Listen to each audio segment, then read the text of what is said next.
Young Novela.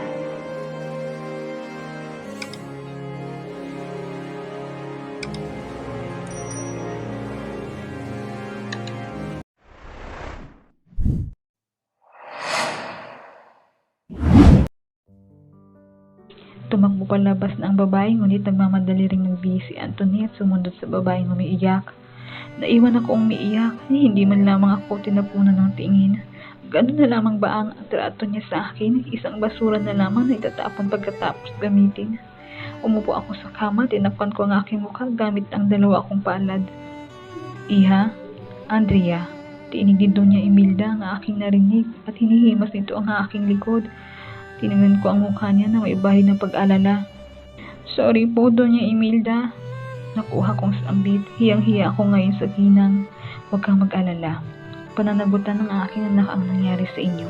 Iha, mahal mo ba si Anthony kaya mo ginawa ito? Tumango ako. Napabuntong hininga ang ginang. Naalala ko ang sarili ko sa iyo, Andrea. Minahal ko ang daddy ni Anthony. Dumating ang punto na sinubukan ko siyang pikutin, ngunit hindi ako nagwagi. Sa huli, nauwi pa rin akong bigo, pero nagpapasalamat ako dahil nabunga ang gabing iyon. Dumating si Anthony sa buhay ko. Patuloy pa rin akong umiiyak, nasasaktan ako, hindi ko alam ang susunod na gagawin ko. Anak, Andrea, sigaw ni nanay sa akin nang makita ako at si Doña Imelda sa kwarto ni Anthony. Niyakap ako ni nanay.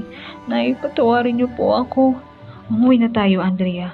Sambit niya sa akin. Maricel, ayusin na muna natin ang lahat. Bukas na bukas din ay kakausapin ko si Anthony. Pananagutan dapat niya ang anak mo. Hindi nagsalita pang aking ina, ngunit alam kong masama ang loob nito sa akin.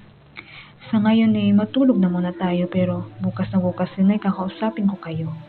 Dagdag pa nito ni Imelda. Tumayo ako at nagbihis sa loob ng comfort room at hindi nagtagal ay bumaba na rin kami ni nanay patungo sa kwartong laan para sa amin.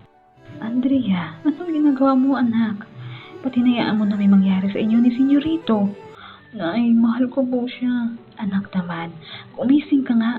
Tingnan mo naman ang estado ng pamumuhay natin. Sa tingin mo ba mamahalin ka ni Senyorito kahit ibigay mo pa ang lahat sa kanya? Anak, masasaktan ka lang. Sorry, nanay. Niyakap ko siya at ang simula na namang umiyak. Naabutan na ako ng umaga sa kaiyak. Pagkatapos maligo at mag-almusal ay tinawagan na kami ni Doña Imelda sa taas ng opisina nito sa mansyon. Nang pumasok kami, nakita ko nakaupo si Anthony sa harapan ni Doña Imelda.